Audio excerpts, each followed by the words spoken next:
To business breakfast. నా పేరు మాధవ్. వరుసగా 4వ రోజు కూడా మార్కెట్ నష్టాలను చవి చూస్తుంది. సో ఇదే నేపథ్యంలో ఈ రోజు మార్కెట్ ట్రెండ్ అనేది ఏ రకంగా ఉండబోతుంది, ఇన్వెస్టర్లు ఎటువంటి పొజిషన్ తీసుకుంటే ఈ రోజు బెటర్మెంట్ ఉంటుంది, దీనిపైన మనతో మాట్లాడడానికి అనలిస్టులు కుటుంబరావు గారు, అదేవిధంగా సుందర్ గారు ప్రస్తుతం స్టూడియోలో ఉన్నారు. So both of all good morning అండి. సో కుటుంబరావు గారు ముందుగా చెప్పండి, ఈ 4 రోజుల నుంచి కూడా మార్కెట్ అంత ఆశాజంగా కనిపించడం లేదు. సో ఇదే కంటిన్యూటీ కాబోతుందా ఈ రోజు ఏ రకంగా ఉండబోతుంది మార్కెట్? ఇవాళ స్లైట్లీ బెటర్ గా ఉండొచ్చు అని అనుకుంటున్నాను. ఎందుకంటే ఎఫ్&ఓ ఫస్ట్ డే కూడా అనమాట మార్కెట్ లో వీక్నెస్ కి వన్ ఆఫ్ ది రీజన్స్ ఎఫ్&ఓ సెటిల్మెంట్ కూడా డెరివేటివ్ సెగ్మెంట్ లో. కాబట్టి లాంగ్ పొజిషన్స్ ఉన్న స్టాక్స్ చాలా వరకు పట్టడం కూడా చూసాం, లైక్ రిలయన్స్ ఇండస్ట్రీస్ అనమాట. ఇన్ఫాక్ట్ బిలో 985 లెవెల్స్ కూడా వెళ్ళిపోయి 975, 76 లెవెల్స్ కి రావడం చూసాం. సిమిలర్లీ నిన్న కపుల్ ఆఫ్ బ్యాంక్స్ మంచి రిజల్ట్స్ ఇచ్చిన, లైక్ ఐసిఐసిఐ బ్యాంక్, మిగతా బ్యాంక్స్ లో వీక్నెస్ జనరేట్ అవటం, లైక్ ప్రైవేట్ బ్యాంక్స్ లో Kotak Mahindra bank, bank of Baroda, PSU bank కూడా అనమాట. ఇలాంటి వాటిలో వీక్నెస్ రావడం కూడా మార్కెట్ ని డ్రాగ్ చేయడం చూసాం. ఆల్ ఇన్ ఆల్ నిన్న 5800 కింద క్లోజ్ అవటం కాస్త టెక్నికల్లీ వీక్నెస్ అని చెప్పాలి. బట్ లాస్ట్ ఫుల్ సెటిల్మెంట్ అనమాట, మా ఏప్రిల్ సెటిల్మెంట్ మొత్తం మనం అబ్జర్వ్ చేస్తుంటే కనుక 5720 on lower side and 5920 on upper side 200 points band లోనే ఎక్కువగా మూవ్ అయింది అనమాట మార్కెట్. కాబట్టి నేను అనుకోవటం ఇవాళ తిరిగి 5800 రీక్లైమ్ చేసుకుని 5800 పైన నిఫ్టీ సస్టైన్ అయితే మార్కెట్స్ నిలబడగలుగుతాయి అండ్ తిరిగి 5900 కూడా అటెంప్ట్ చేసే పాసిబిలిటీ ఉంది. అండ్ ఇక్కడ నుంచి రిజల్ట్స్ కూడా స్పొరాడిక్ గా వస్తూ ఉంటాయి, on and off audited results, like ఇవాళ Steel Authority India Limited results ఉన్నాయి. కాబట్టి results based stock specific movement ఉంటుంది, కానీ బ్రాడర్ మూవ్మెంట్ పెద్దగా ఎక్స్పెక్ట్ చేయట్లేదు. ఎందుకంటే గ్లోబల్ క్యూస్ పాజిటివ్ గానే ఉన్నాయి, బట్ మన మార్కెట్స్ పైన ఇంపాక్ట్ చూపించలేదు లాస్ట్ 2 డేస్ కూడా. ఎందుకంటే మన డొమెస్టిక్ కన్సర్న్స్ పైన మార్కెట్ బిహేవ్ చేస్తున్నాయి. కాబట్టి టిల్ ఆర్బీఐ క్రెడిట్ పాలసీ మే 3rd నాడు ఏదైతే ఉందో కనుక అప్పుడు 25 బేసిస్ పాయింట్ హైక్ అని ఎక్స్పెక్ట్ చేస్తున్నారు. దాంతో ప్లస్ స్టాన్స్ ఎట్లా ఉంటుంది, ఆర్బీఐది హాకిష్ గా ఉంటుందా, లేకపోతే ఇక ఫ్యూచర్ లో కొంచెం మోడరేట్ చేస్తామా అనే స్టాన్స్ తీసుకుంటారనే దానిపైన ఎక్కువ మార్కెట్ రియాక్ట్ అవుతుందని చెప్పేసి కూడా అనుకుంటున్నాను. All in all market range bound అనమాట, 5700 to 5950 అని చెప్పేసి అనుకోవచ్చు. మార్కెట్ ట్రెండ్ ఏ రకంగా ఉండే ఛాన్స్ ఉంది రోజు? ట్రెండ్ చూస్తే డెఫినెట్ గా వీక్నెస్ కనిపిస్తుందండి. అలాగే నిన్న కూడా మనం చూస్తే కనుక ఎఫ్ఐస్ 850 కోట్ల వరకు భారీ సెల్లింగ్ చేశారన్నమాట. సో దీని బట్టి చూస్తే కనుక వాళ్ళు బయింగ్ లోకి ఏమాత్రం వచ్చే అవకాశం కనిపించడం లేదు. అలాగే టెక్నికల్ గా నిన్న ఫస్ట్ టైం 5800 బ్రేక్ అయ్యి దాని కింద క్లోజ్ అయింది. కాబట్టి ఒక మైనర్ పుల్ బ్యాక్ రికవరీ వచ్చే అవకాశం కనిపిస్తుంది. ఇవాళ ఈ పుల్ బ్యాక్ రికవరీ కనుక మిడ్ సెషన్ లో వచ్చినప్పుడు 5800 పైన 80% క్లోజ్ అవ్వాలి. క్లోజ్ అవ్వకపోతే మటుకు షార్ట్ టర్మ్ కరెక్షన్ మరింత వచ్చే అవకాశం కనిపిస్తుంది. 5680 అంటే ఇంచుమించు 100-120 పాయింట్ల వరకు ఇంకా ఫర్దర్ షార్ట్ టర్మ్ కరెక్షన్ వచ్చే అవకాశం కనిపిస్తుంది. ఇక ఇంట్రాడేకి వస్తే కనుక సింగపూర్ నిఫ్టీ -10 చూపిస్తుంది. కాబట్టి కొంచెం ఆల్మోస్ట్ మైనస్ గానీ లేదంటే కనుక కొంచెం ఫ్లాట్ గానే ఓపెన్ అయ్యే అవకాశం కనిపిస్తుంది. ఇంట్రాడే సపోర్ట్ 5780 ఓపెనింగ్ లో ఉంది. 5780 కింద కనుక కాసేపు ట్రేడ్ అవుతే కనుక షార్ట్ పొజిషన్ తీసుకుని ఒక 5750 వరకు టార్గెట్ ఎక్స్పెక్ట్ చేయొచ్చు. అలాగే నిఫ్టీ ఫర్దర్ గా 5750 దగ్గర కూడా నిలబడకుండా దాని కింద ట్రేడ్ అవుతే కనుక ఫర్దర్ సెల్లింగ్ తీసుకోవచ్చు. అలాగే రికవర్ అయినప్పుడు 5800 పైన కనుక ఒక 10 మినిట్స్ ట్రేడ్ అవుతే కనుక లాంగ్ పొజిషన్ తీసుకుని ఒక కింద 10 పాయింట్స్ 20 పాయింట్స్ స్టాప్ లాస్ పెట్టుకోవచ్చు. బట్ మార్కెట్ ఏదైనా సరే ఇవాళ కనుక క్లోజింగ్ బేసిస్ మీద 58 పైన క్లోజ్ అవ్వకపోతే మటుకు షార్ట్ టర్మ్ కరెక్షన్ అంటే ఇంకొక 4-5 డేస్ వరకు ఈ కరెక్షన్ అనేది కంటిన్యూ అయ్యే అవకాశం ఉంది. కాబట్టి లాంగ్ పొజిషన్స్ మటుకు కొంచెం అప్రమత్తంగా ఉండాలి. సో ఫ్రెష్ లాంగ్ పొజిషన్ మటుకు అన్లెస్ కొన్నాళ్ళు ఇక్కడ కన్సాలిడేట్ అవుతే తప్ప బై పొజిషన్ తీసుకోకూడదు.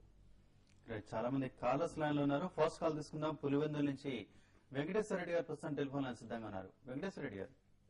సార్ నా స్టాక్ జిఎస్టీ 120 పై చేశాను. సులిన్స్ వచ్చేసి 80 ఉంది. ఫస్ట్ స్టాక్ ఒకసారి ఫస్ట్ స్టాక్ ఒకసారి రిపీట్ చేయండి.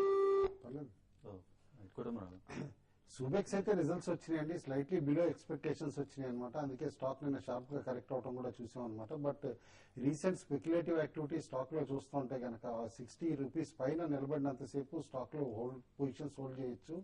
ఎందుకంటే ఒక గ్లోబల్ మేజర్ స్టేక్ తీసుకుంటుందని చాలా స్ట్రాంగ్ రూమర్స్ అవుతున్నాయి అనమాట. ఈ ఫెటాల్ అలాంటి డ్యూ డిలిజెన్స్ కానీ ఏదన్నా అవుతుంది అని చెప్పేసి తిరిగి రిపోర్ట్స్ వస్తే స్టాక్ మళ్ళీ 80 రూపీస్ అటెంప్ట్ చేసే పాసిబిలిటీ ఉంటుంది. క్లోజర్ టు 80 మాత్రం ఎగ్జిట్ అవ్వమంటాను. మరో కాల్ తీసుకుందాం. గాంధీ గారు టెలిఫోన్ సిద్ధంగా ఉన్నారు. గాంధీ గారు. నమస్తే అండి. నమస్తే, చెప్పండి. నమస్తే కుటుంబరావు గారు. నమస్తే అండి. సందూర్ మ్యాంగనీస్ గురించి సార్. ఎంతలో తీసుకున్నారు? 6.20లో తీసుకున్నాను.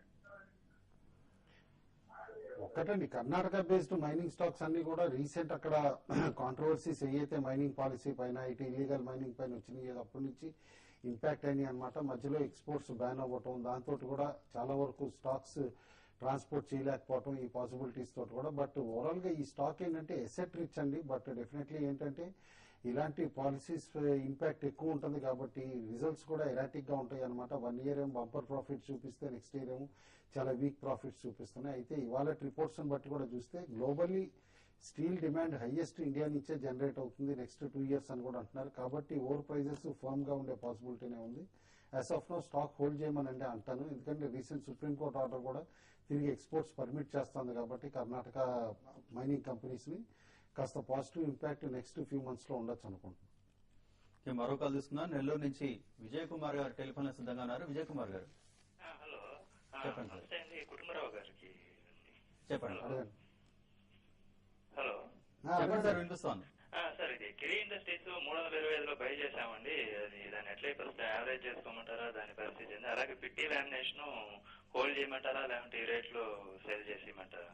ఫస్ట్ స్టాక్ ఏదన్నారండి? కిరీ ఇండస్ట్రీస్ అండి, 325లో బై చేశాము. అది రోజు రోజు పడిపోతా ఉంది. దాన్ని ఎట్లా యావరేజ్ చేసుకోమంటారా, ఎట్లా? అది రెండో స్టాక్ వచ్చి పిట్టి లామినేషన్ అండి, సరిగ్గా అర్థం కాదు. బై చేస్తున్నాం అది కూడా. వస్తున్నారు మీరు. ఫస్ట్ స్టాక్ కిరీ ఇండస్ట్రీస్ అండి, 251 రూపీస్ లో ట్రేడ్ అవుతుంది. డైస్ అండ్ పిగ్మెంట్స్ తయారు చేసే కంపెనీ అనమాట. సో ఫండమెంటల్ గా చూస్తే కనుక కొంచెం వాల్యుయేషన్స్ చాలా ఎక్స్పెన్సివ్ గా కనిపిస్తుంది. Just 10 to 15 crores last 5 years గా ఉంది. టెక్నికల్ గా మటుకు 700 రూపాయల నుంచి కంటిన్యూస్ గా 250 రూపాయలకి పడిపోవడం జరిగింది. సో ఎట్టి పరిస్థితుల్లో ఇమీడియట్ గా పాజిటివ్ ట్రెండ్ కనిపించట్లేదు. కిరీ ఇండస్ట్రీస్ రీబౌండ్ వస్తే కనుక ఎగ్జిట్ అవ్వండి. అలాగే పిటి నామినేషన్ అడిగారు. పిటి నామినేషన్ మటుకు 60 రూపీస్ లో ట్రేడ్ అవుతుంది. ఒక మిడ్ సైజ్డ్ కంపెనీ అనమాట. టెక్నికల్ గా మటుకు ఒక 40 రూపీస్ దగ్గర సపోర్ట్ ఉంది.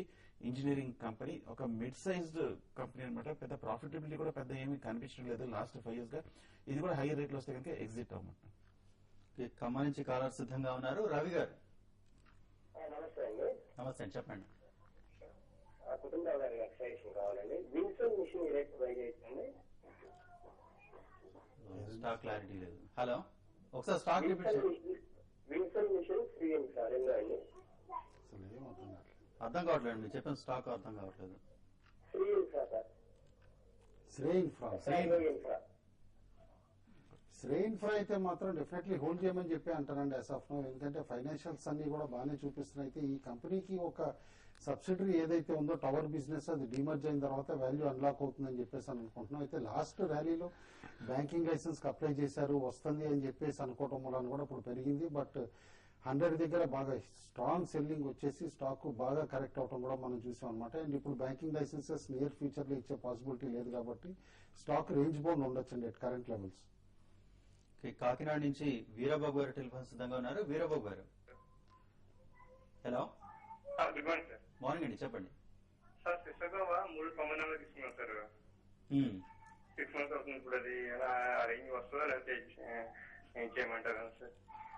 Okay, right. సుందర్. ఇమీడియట్ గా వచ్చే పాసిబిలిటీ అయితే కనపట్లేదండి సెసాగోవా. డెఫినెట్లీ నేను అనుకోవడం మాత్రం అట్ కరెంట్ లెవెల్స్ ఒకసారి ఎగ్జిట్ అవ్వచ్చు. ఎందుకంటే రిజల్ట్స్ కూడా అంతా ఎంకరేజింగ్ అని చెప్పేసి అనలేము. అండ్ మోర్ ఓవర్ కేన్ ఎక్విజిషన్ కంప్లీట్ అయిన తర్వాత కంపెనీ రిజర్వ్స్ కూడా చాలా వరకు తగ్గిపోతాయి అనమాట. అండ్ హోల్డింగ్ కంపెనీ కింద తయారయ్యే పాసిబిలిటీ ఉంది. యాజ్ ఆఫ్ నో మాత్రం ర్యాలీస్ లో ఎగ్జిట్ అవటమే బెటర్.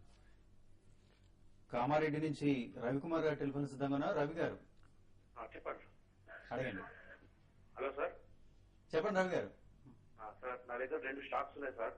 చెప్పండి. Crompton Greaves, city union bank 6 months నుంచి హోల్డ్ చేస్తున్నాను sir. Okay. Crompton Greaves 250 rupees లో తీసుకున్నాను. City union bank at rate of 45 rupees లో తీసుకున్నాను. ఓకే. వాటిని ఇంకా 1-2 years హోల్డ్ చేయొచ్చా? ఫ్యూచర్ లో వాటి పెర్ఫార్మెన్స్ ఎలా ఉంటుంది?